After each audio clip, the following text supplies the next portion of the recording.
Yo, what's up, boys? We're back at Shuffle for another session. The first hand I sit down, I flop a set. And later on, I get check raised huge on the river, and it's an iffy spot, and I have an overpair. I'm not sure what to do. So it's a bonkers session. I've got a couple more sessions lined up. Next Wednesday will be a really ridiculous session. And then the session coming that Sunday will be the first one of the 2025 sessions where I'm debuting a new challenge, which will be really crazy. You'll want to see it, although some of you might call me an idiot because it's a crazy challenge. Also, we are on the road to 2K subs. You could drop a sub, leave a like and comment. Always helps the channel so much. Would appreciate it. Anyways, let's get into the hands. We're into the 1-2 for 300 per usual. The first hand, I'm late to recording because I get dealt in as I'm sitting down, and we flop a set with pocket sixes on 10, 6, 8, 4 ways. The +1 raised to 20, and there were 3 callers. On the flop, the +1 continued for 55. The hijack on my right called, and I could go back and forth between raising or not, but I think it's going to stream extreme strength, so I just call. And the big blind goes all in for less. The turn is the 7 of clubs. Not a great card because now there's a 1-9 to a 9, so the +1 obviously checks. The hijack, so I'm really worried about, but he's a very straightforward player, so he checks, and I think that means we have the best hand, and I want to deny equity from anything, or really a 9 for a chop. So I bet for 75, and they all fold. We go to a river because the big blind's all in, and it's a 3. He shows 8-6 for 2 pair, and we scoop like $200+ right as we sit down. Easy game. Then I get ace-king in the small blind. There's a cutoff open to 15. A button call, and when it gets to me in the small blind, right, opposition to everybody, I really don't want to 3-bet small, go multi-way with the flop, and then it gets really awkward.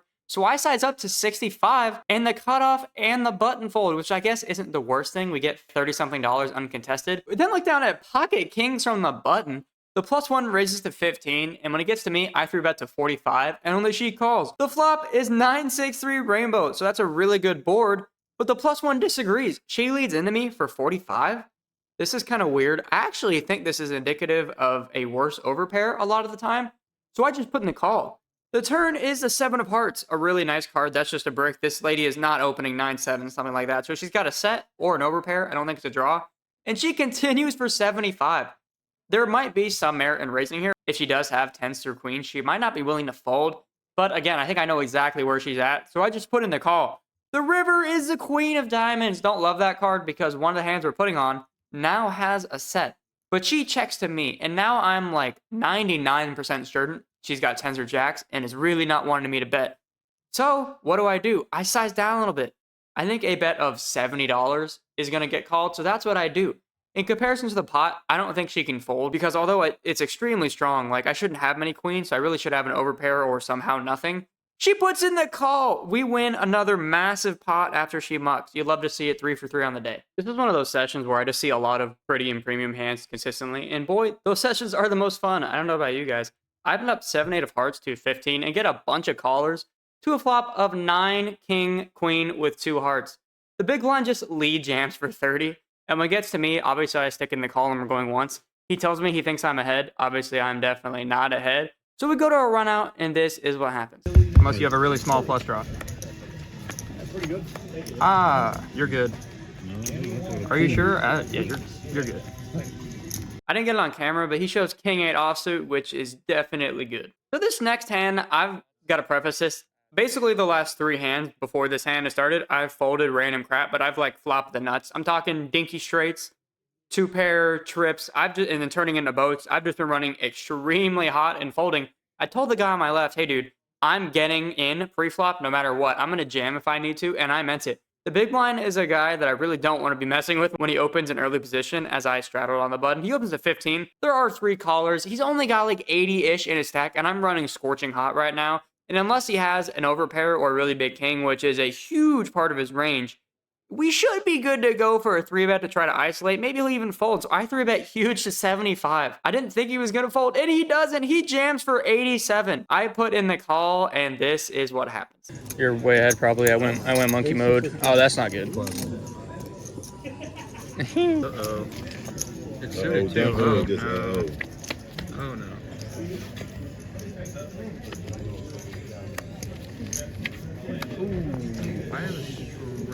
Yep, that was a textbook. You know, was that good for poker? No. Was that good for me? Yes. That was a interesting hand. I told you guys before the hand started, I was going to get in there because I was going to hit a nutted hand, and I did. Sometimes you just know. Been the cutoff with another premium ace queen of hearts. I open up to 15 to get a call from big blind and another gun. to a flop of Jack 9-3 Rainbow. Not a great board. So when it checks to me, I check as well. I don't think we're going to get any folds from a Jack. A 9 will probably call. There's a bunch of draws, so I don't know if there's a real point to betting. The turn, however, is the 10 of hearts, giving us a royal flush draw, an open ender, and just a flush draw in general. The big blind bets for 15. I could raise, but again, I think there's a lot of hands or straights already there. Two pairs that might re-raise that are definitely not folding anyway. So I actually think it's just a spot to take the equity. So I just call and under the gun folds. The river is another jack. And when she continues for 30, this is an obvious fold. I actually think she obviously has at least 3 jacks, maybe a straight, maybe a full house. The next 3 hands involve the same guy who I've talked about before. Really solid reg, but I view him as somewhat of a rival. He doesn't know it, but that's how I view him. He's kicked my butt a lot back in the day. I would bluff, I would value bet. He would just make the right decision every time. But lately, I've been kicking his ass. I've been coolering him multiple times. Anytime he tried to bluff me, I've sniffed it out. I've just been playing perfect against him. Let's see what these next 3 hands look like. Let's see who wins the battle this time. Look down at King 5 offsuit. There's just a bunch of limps. I joined the party to a flop of 2-4 king with 2 clubs. The flop, it actually checks around. The turn is the 6 of spades, kind of a brick. I lead out for 15 and only get calls from the big blind and the button. The guy I was talking about is on the button. The river is the 9 of clubs, so the flush completes. I check. I don't think there's any real point in betting. We're only going to call by better. And the button bets out for $35. I put in the call, and he shows 5-4. So he knew his showdown value wasn't good enough, and he was turning it into a bluff. This guy's really capable. Obviously, a really good bluff. I think I played it right, just check calling because we're either way ahead or way behind. And in that moment, we were way ahead. So round 1 goes to me. Next hand, I get ace king on the button. The cutoff, the same guy from the last hand, opens to 10. I 3-bet him to 30. The guy on my left calls, and then another guy goes all in for less. So we're multi-way to a flop of 2-5-4 with 2 clubs. That is not the board we were looking for. When it checks to me, I mean, even if we're ahead, right, I don't really know how much of a point there is to betting. We're behind a lot, and there's guys with a lot of equity. So I just check. The turn is a 3 of hearts, so we make a straight. I'm planning on betting or calling a bet, but the cutoff bets out for $200. Reminder, this guy is very smart, very capable. He was the pre-flop opener. Pocket 6s, 6-7 suited are definitely in his opening and then 3-bet calling range. So what I think he's doing is I think he's trying to get maximum value from an ace, which is what I have. He has the higher straight, I think. If he's doing this with an ace to somehow get me off a chop, then he's just, I mean, that's just next level.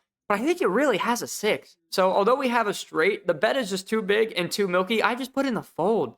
When everyone else folds, he has to show his hand because that guy was all in for less. He shows ace 6.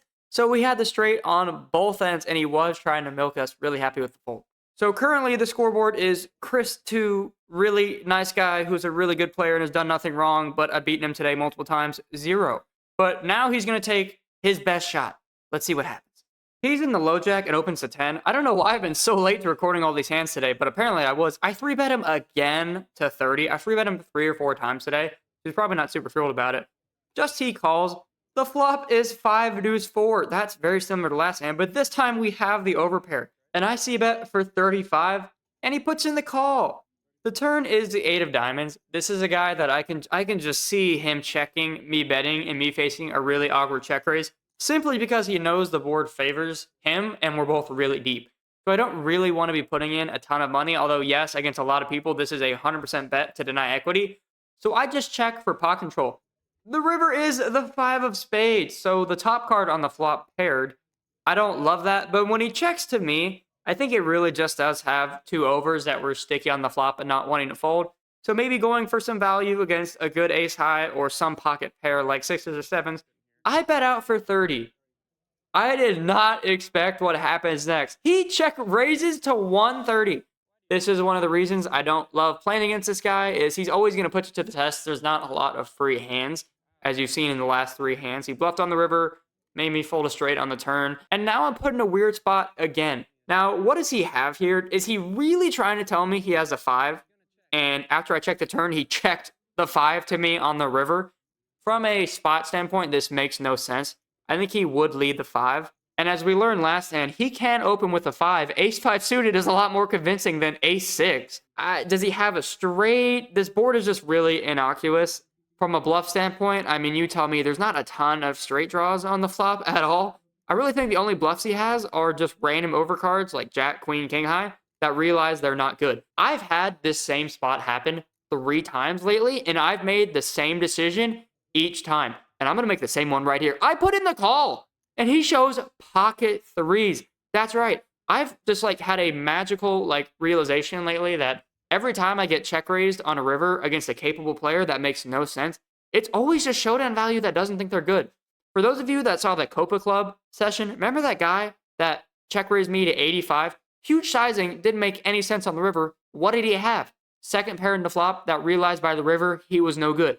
So if you're playing against a capable player who check raises you on the river when it doesn't make sense to a huge sizing, I think a lot of the time it's going to be showdown value that realizes they're no good, because this is the 3rd time this has happened in a few sessions. So really happy with how I played that. I think we played perfectly against him 3 hands in a row. Let's go. Boy, this session's been going pretty well, huh? We've been putting some tough spots, but we made the right decision every time. That is about to change. I've been feeling it. You might be able to tell the way this session's been going. I got Jack 8 of diamonds in that cutoff. There was an early position open, and I put in the call along with a ton of other people. To a flop of 5, Jack 7, all spades. Now, you might be wondering how I get in a lot of trouble here. I've got a weak top pair. I shouldn't be putting too much money in this pot, but guess what? Multi-way, it checks to me. And I think we have the best hand some percentage of the time. And even if we don't, I want to thin the field and figure out who we're against. I bet out for 30 and only get a call from the pre-flop raiser. Now, I think she could have the ace of spades. I think she's very unlikely to have a flush because it would have to be 2 really big face cards. I could have any sort of flush here. So I think she's got 1 pair or maybe just the ace of spades and I can blow her off it. The turn is the 10 of clubs. Pretty good card because now we also have a gutter. She checks to me and I want to bet big here. I think this should work against kings or aces or just the ace of spades. I would think really the only hand that would call me here is aces with the ace of spades, or maybe kings with the king of spades. So all other 1 pair hands should not be thrilled. And this lady's really good too. I would be thinking that, hey, I'm going to face a massive bet on the river. And if I'm not behind now, I definitely could be. I get it. An overpair is an overpair. That being said, I bet out for 125 and I get punished when she check raises to 250. I just kind of laugh audibly and said, you got it. And she never shows or tell me what she has, but I have a strong feeling when you check that board, that multi-way, and then check raise a turn, that screams ace, king of spades, king, queen of spades, something like that. So we just stepped in it for no reason. You guys that have been watching my vlogs, is it just me or every time I try a big bluff lately in the vlog, I just get called or just wrecked? I don't know why this keeps happening. You guys can maybe give me your opinion on this. Was that not a good bluff from a theoretical standpoint? I mean, come on now. We had, I thought, a bunch of equity, and it's really hard for her to have 2 big suited spades, but clearly she did.